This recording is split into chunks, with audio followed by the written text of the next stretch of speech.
Kasama nyo na naman ako ngayong umaga. Siyempre, hindi matatapos ang ating chikahan. Diba? Akala nyo goodbye? No! Dahil ngayong August ay ako ang inyong makakasama pa rin. Diba? But anyway, again, magandang morning sa lahat ng mga nakikinig ngayong umaga. And nandito pa rin kayo sa DZDG 96.7 Destiny Radio. But before that, of course, live kami ngayon sa Facebook. Pwede niyong i-visit ang aming Facebook page, DZDG Destiny Radio. Ang aming text line, 0929-216-8100. At dyan, pagkatapos nyong marinig kung ano ba ang pinoproblema natin ngayong araw, pwedeng-pwede naman kayo mag-PM dyan, diba? Kung ano yung pwede nyong i-advise sa ating letter sender ngayon, diba? Kung medyo kayo ay nakaka-relate, mag-PM lang kayo. Yan, huwag kayong mahihiya at atin yung babasahin ngayong araw, of course. And pwede rin naman kayo na mag-comment sa aming Facebook page. And sa mga nakatutok naman ngayon sa ating Facebook page, pwede pa rin kayong makinig ng mga music na pinapatugtog namin. At iyon ay www.dzdg967fm.com. Diyan kayo pwedeng makakinig ng music sa aming website. Again, www.dzdg967fm.com. At eto na nga, nandito kayo sa programang magpapaala-ala sa inyo. Na kung ikaw ay may pinoproblema, huwag mo nang tambayan. Daanan mo na lang yan. At idulog mo sa amin dito sa Dibdiba Na. And kasama nyo ngayong umaga, pansamantala, it's your girl Barbs. Makasama nyo ako hanggang 12:30 ng hapon. At tayo ang mamumroblema. Ikaw, ako, mga nakikinig, tayo ang mamumroblema ngayong araw. And of course, kailangan kasi ng ating letter sender ng support system, di ba? So tayo ang kanyang support system ngayong umaga. Kaya naman kung gusto nyong malaman kung ano ba ang dinigdibdib ng ating letter sender, ay, of course, huwag kayong aalis kung gusto nyong malaman yan. Dahil sa aming pagbabalik, ay ating malalaman kung ano ba ang ating dinidibdib ngayong umaga. Kaya for now, ay makinig muna tayo dito kay Rupert Holmes. I don't need you. It's your girl, Barbs. Don't go anywhere because I'll be back in a flash.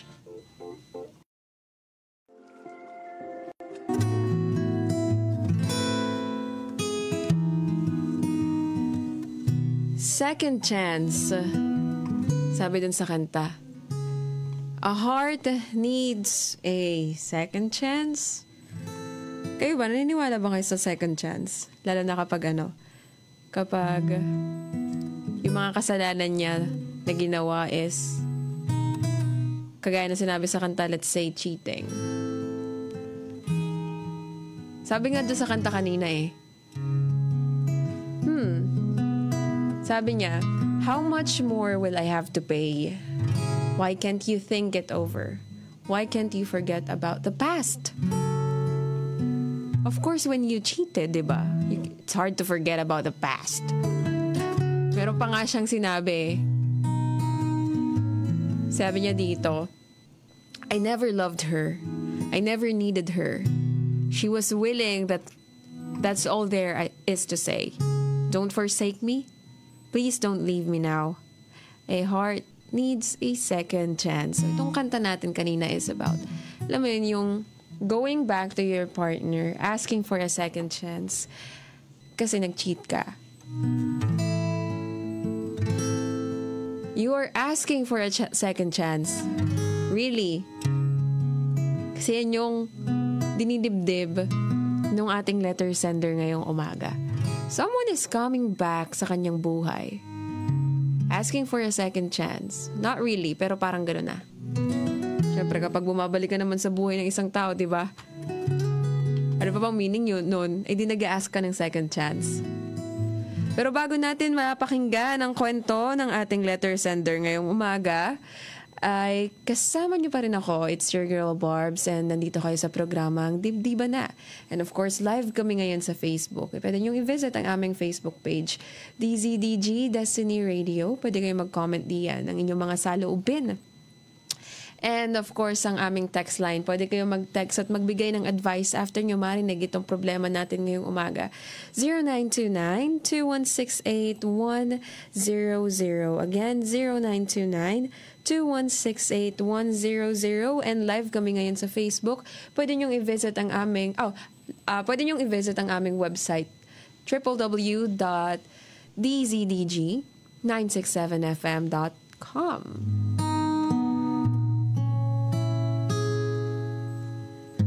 At kung gusto nyo ring makisali sa ating kwento ngayong umaga, kung bibigyan ba ng second chance ang lalaking ito, well, pakinggan muna natin ang kwento para ating malaman.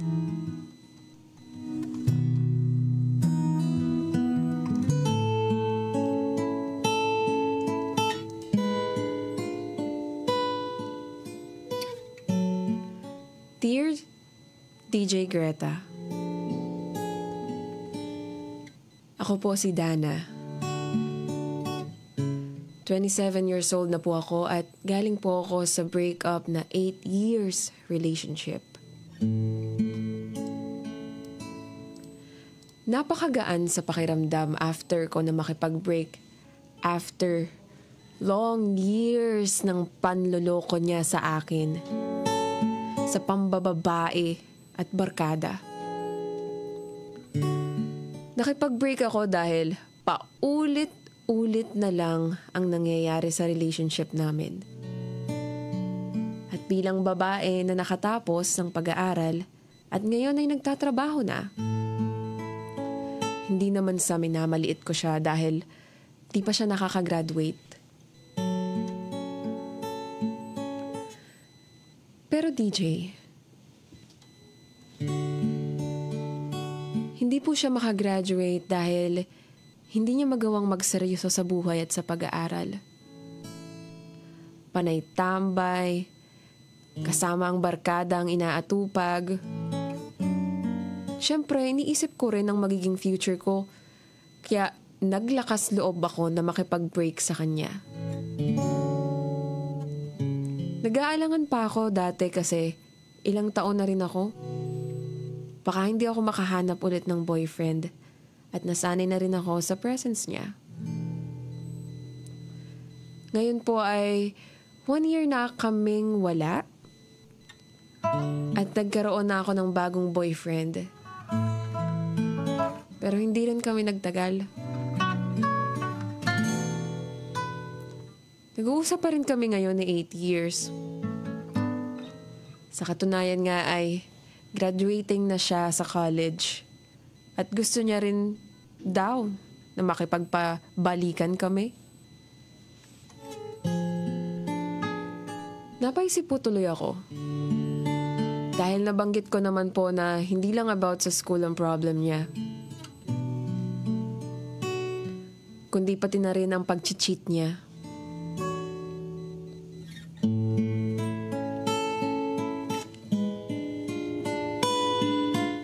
Po bang hayaan ko siyang magbalik sa buhay ko? Or as friends na lang ba dapat talaga kami? Kasi parang mas naging okay rin siya nung nag-break kami.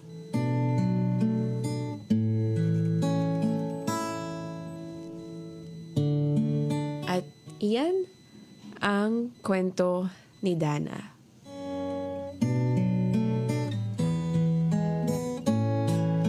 Baka kayo ay merong gustong sabihin kay Dana. Well, ulitin ko lang ang ating text line para sa mga gustong magbigay ng advice sa ating letter sender ngayong umaga na si Dana. Kung okay lang ba makipagbalikan kahit nag-cheat siya, or dapat ba na maging friends na lang sila? So, ang aming text line ay 0929-216-8100. 0929-216-8100.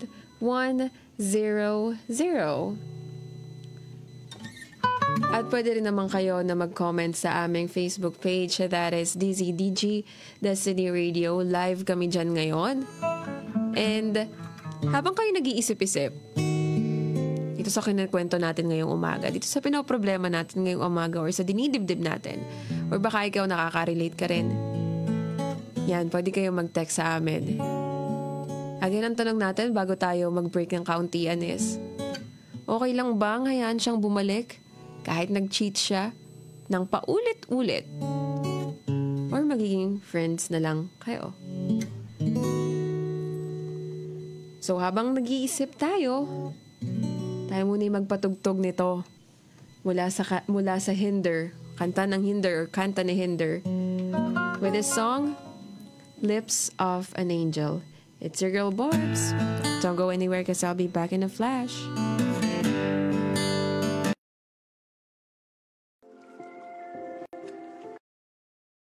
Afternoon, and nandito pa rin kayo sa DZDG 96.7 Destiny Radio. Need copiers and office supplies? CA Copy Center Printing Service and General Merchandise get you covered. Located at 101 Quezon Avenue, Lucena City, with branches in Candelaria, Lipas City, Cavite City, and San Pablo City. And nagbabalik tayo dito sa programang Dibdiban Na. And of course, you're still with your girl Barbs. At sa mga kakabukas lamang ng radio nila, naikwento na natin kung ano ba ang dinidibdib ngayong umaga. At iyon ay tungkol kay Dana na nakipag-break sa kanyang karelasyon na 8 years relationship sila. At ngayon ay 1 taon na rin silang hiwalay. Pero, nagbabalik yung lalaki sa buhay niya. At tinatanong niya kung magiging friends ba sila o babalikan niya ba. Pero, kaya siya nakipag-break is, bukod nga sasabihin na nating medyo mukhang walang pangarap tong kanyang ex-partner. Kasi puro barkada ang inaatupag, tsaka panay tambay. Paulit-ulit rin nag-cheat. And kung meron kayong mga gusto pang sabihin, mag-text kayo sa aming text line 0929-216-8100 and sa aming Facebook page kasi live kami ngayon, DZDG Destiny Radio. At eto na nga. Dana, isa lang matatanong ko sa'yo. Hindi ka pa ba nadadala? 80 years pala kayo For sure. At sinabi mo rin naman, 'di ba, na nag-cheat siya, tas nambababae. So womanizer pala siya, 'di ba? Nambababae, babaero. So hindi lang isa ang babae niyan. Madami kayo. Kaya hindi mo ba naiisip na kapag binalikan mo yan, baka ganun pa rin ang gawin? At saka for sure naman, Dana, na ilang beses kang nagmakaawa sa kanya na magbago ka na. 'Di ba? Pwede bang tama na ang pambababae mo? Pwede bang ako na lang?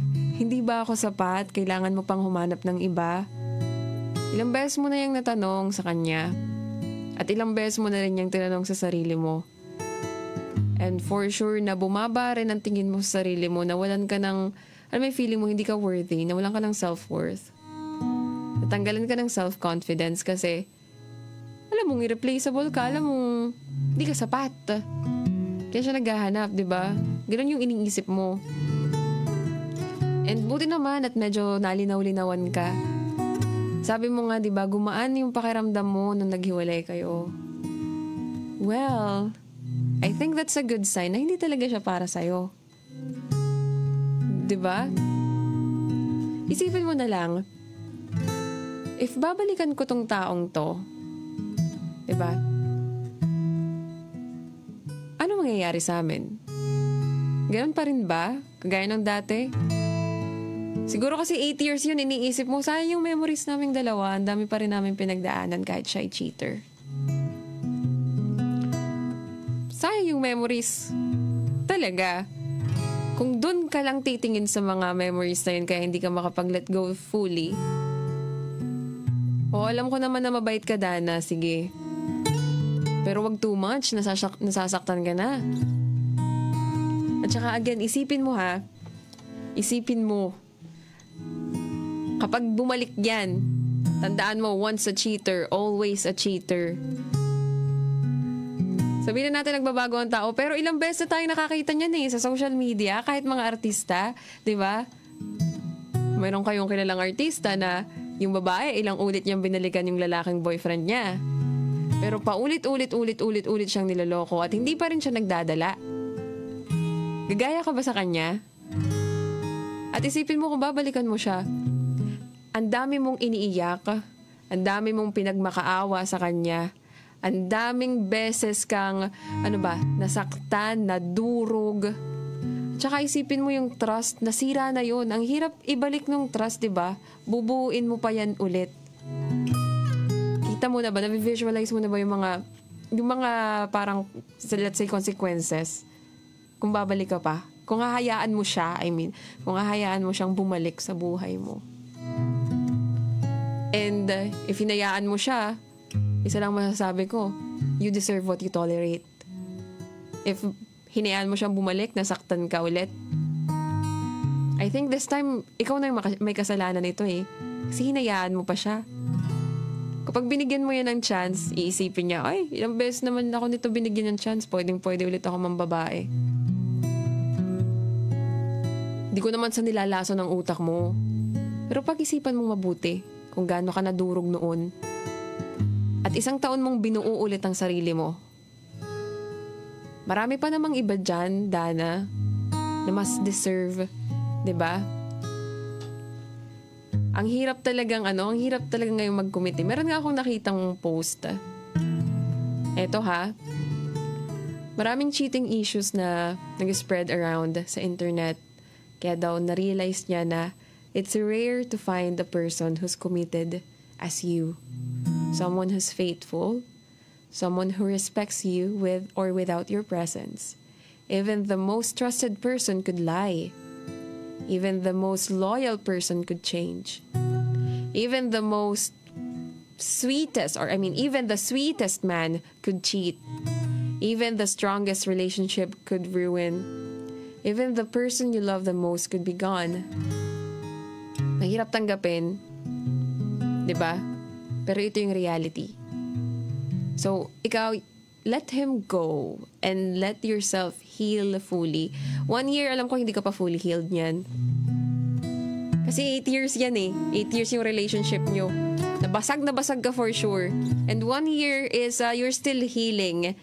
And healing is not linear. Minsan, magre-relapse ka talaga. Iisipin mo na balikan siya. Pero every time na iniisip mong balikan siya, tandaan mo yung mga luhang iniyak mo. And I hope that one day, may mahanap ka who's as committed as you, who's as loyal as you, who will treat you like a queen, like a princess, yung hindi ka sasaktan. Yung sa'yo lang nakatingin, yung ikaw yung ikaw yung art. Diba? Ikaw yung sining. Ikaw yung dilaw niya. At ikaw yung lahat-lahat. Na sobrang mahal ka niya na hindi ka niya kayang saktan. At eto nga meron nga sa ating nakikinig ngayon na na napatext sa kwento mo. Sabi niya dito is, "Good day sa'yo, Dana. Alam mo mas okay na maging friends na lang kayo. Kasi paulit-ulit ka nang nasaktan. Madami pa diyang lalaki na matino at mabait. Di ka sasaktan." From Engineer John ng Lucena City. Ay, hello po, good afternoon po, Engineer John. And sana naman ay napakinggan ni Dana itong sinabi mo. 'Di ba, Dana? Tama si Engineer. Marami pang lalaki dyan na matino. Maraming lalaki dyan na magmamahal sa'yo at makikita ang worth mo. At eto na nga, may nag-text pa sa ating isa. From Laguna naman, sabi, pag-isipan mo mabuti yan. Kung sa kanya ka masaya, go lang. Sabi ni Kuya Joel ng Laguna. Ayan, pag-isipan mong mabuti. Kahit anong sabihin namin dito, kahit anong text ng mga texters natin, bigyan ka ng advice, nasa sa'yo pa rin ang desisyon. No? So, choose wisely. Mag-decide ka ng mabuti. Galingan mo ang pag-decide, no? Kung nalilito ka ngayon. Well, for me, that's my advice to you. And for engineer, maging friends na lang kayo. And maraming ibang lalaki. And of course, heal. You have to heal. Para hindi mo naman masaktan yung iba. Para hindi mo ma-dump yung trauma mo sa kanila, di ba? Para hindi mo magawa yung ginawa niya sa'yo sa iba. And when you're fully healed, let's wish that you'll find your person who will love you unconditionally. It's 12:12 in the afternoon. And maraming salamat sa iyo, Dana, sa pagsulat. Pero magbabalik pa tayo, of course. And habang kayo ay nakikinig, or habang kayo naghihintay sa ating pagbabalik, ay makinig muna tayo dito kay Rihanna with her song, Unfaithful. It's your girl, Barbs. Don't go anywhere because I'll be back in a flash.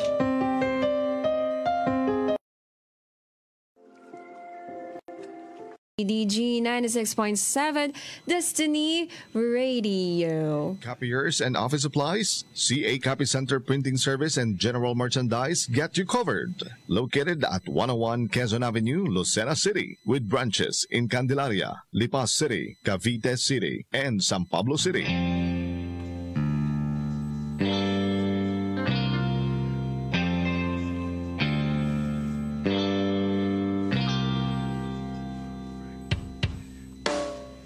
Nandito pa rin kayo sa programang mag-aatid sa inyo or sa programa na nagpapaalala sa inyo na kung ikaw ay merong problema, huwag mo nang tambayan yan. Daanan mo na lang at idulog mo yan dito sa amin sa Dibdiban Na.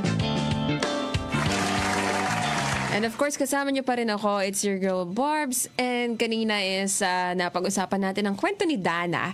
Diba? And nagkaroon tayo ng iba't ibang klaseng advices mula sa ating some ibang texters. And of course, mula dito sa ating himpilan. And kung ikaw naman ay kagaya ni Dana na ganito rin ang pinag-iisipan, kung ikaw ay nagugulumihanan, diba?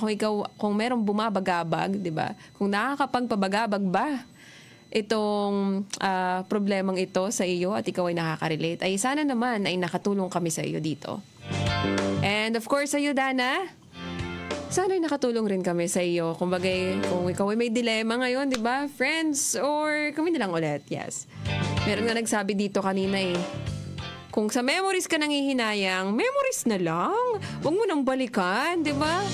Makakagawa ka rin ng bagong memory with the right person. And I know na kung minahal mo itong maling taong ito ng bonggang-bongga, for sure, kapag nahanap mo na yung tamang tao para sa'yo, mas mamahalin mo ito, ba? Diba? And bilang ikaw ay isang mabuting tao na may mabuting kalooban at mabuting puso, alam ko naman, nauunahin mo muna ang mag-heal bago ka pumasok ulit sa isang relasyon, para yung trauma mo, hindi mo magawa sa kanila. And kung gusto mo maging friends kayo, well, it's up to you pa rin. Kaya naman, ano po, sir? Ay, okay na po. Kaya naman, 12:28 na ng hapon. And sana nakatulong kami sa inyong lahat sa pagdedesisyon. Napakahirap na desisyon nga naman ang pag-ibig. Pero tandaan, ang cheating ay hindi part ng ups and down ng isang relasyon. So, kayo pa rin na magdidesisyon. And oras na para magpaalam. Kaya naman bukas, Biyernes na. Magkita-kita na lang tayo uli. Ayan, dito sa Dibdiban Na lagi namin pinapaalala. Kung ikay may problema, wag mo nang tambayan yan. Daanan mo na lang at idulog mo yan dito sa amin. It's your girl, Barbs. Kita-kits bukas. Makinig muna tayo dito kay Norman Salit. This time, I know it's real. Pero parang mayroon akong gustong ibigay sa inyo. Iba pala ito. Para sa'yo to, Dana. And sana makatulong ang kantang ito. Here is Taylor Swift's We Are Never Ever Getting Back Together. It's your girl, Barbs. XOXO.